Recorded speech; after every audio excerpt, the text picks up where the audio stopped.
A7 न्यूजमध्ये आपलं स्वागत आहे। मी अनिस अहमद पवारचे ठळक बातम्या। संबल उत्तर प्रदेश येथील शाही जामा मस्जिदचे संरक्षण सरदाबाद मुस्लिम समाज आंदोलन कार्यकर्त्यावर गोळीबार करून 5 मुस्लिम युवकांची गोळ्या घालून हत्या करण्यात आली होती।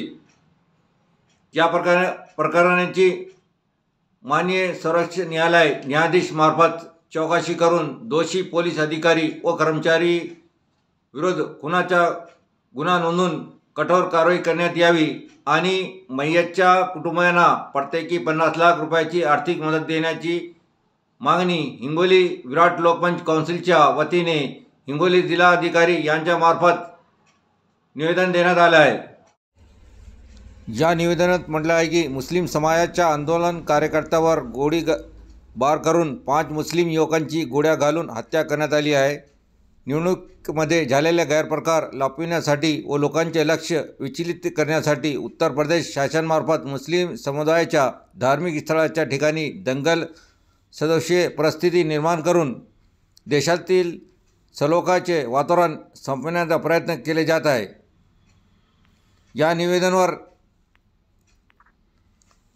शेख नईम शेखलाल सह जिल्हाध्यक्ष शेख बासित महबूब, जिला उपाध्यक्ष शेख अवैस, शहराध्यक्ष पठान साजिद खान, जिला प्रमुख महासचिव शेख शाहनवाज हुसैन, जिला महासचिव सतीश लोनकर, युवा जिलाध्यक्ष जावेद चौस, तालुका उपाध्यक्ष सैयद गौस नूर, युवा शहराध्यक्ष मोहम्मद आमिर अली, जिला सचिव पठान रऊफ खान, युवा सचिव शहर मोहम्मद परवेज बागवान, युवा उपाध्यक्ष शेख मोहम्मद तोहिद, शेख नफीस पहलवान इत्यादीचे लोकमंच काउन्सिलच्या वतीने माननीय जिल्हाधिकारी मार्फत माननीय राष्ट्रपती महोदया, माननीय पंतप्रधान महोदय, माननीय गृहमंत्री, केंद्रीय गृहमंत्री महोदय यांना निवेदन सादर करून मागणी करण्यात आली की 24 तारखेला संबल उत्तर प्रदेशमध्ये शाही जामा मस्जिदच्या प्रकरणाची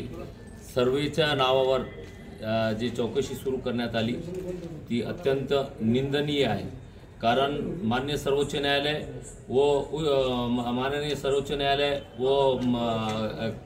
कायदा बनवण्यात आलेला आहे की 1991 मध्ये कायदा तयार करण्यात आला की जे निजामकालीन जे पूर्वज जे मस्जिदे आहेत ज्यांचे 200-300 वर्ष झालेले आहेत, बाबरी मस्जिद सोडून कोणत्याही प्रकरणामध्ये चौकशी होऊ नये अशी परिस्थिती असताना उत्तर प्रदेशच्या एका न्यायालयात याचिका दाखल करून जामा मस्जिदची सर्वेची मागणी करण्यात आली। न्यायालयाने कोणाची बाजू न ऐकता एकतर्फी निकाल देऊन सर्वे करण्यात आला।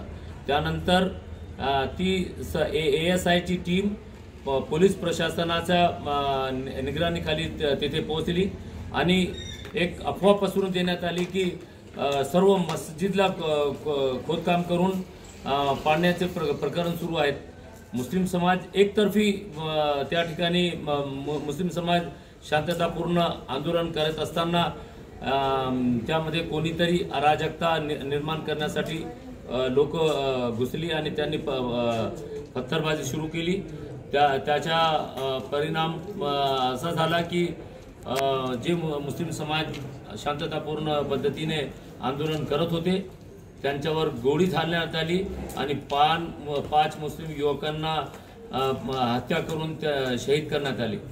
म्हणून या निवेदनाद्वारे आम्ही मागणी करत आहोत की या सर्व प्रकरणाची माननीय सर्वोच्च न्यायालयामार्फत चौकशी करून दोषी पोलीस अधिकारी व कर्मचाऱ्यांविरुद्ध हत्येचा गुन्हा दाखल करावा व जे 5 लोकांना निगृहीतपणे हत्या करण्यात आली त्यांच्या परिजनांना 50 लाख रुपये प्रति मानधन देण्यात यावे अशी मागणी करण्यात आलेली आहे।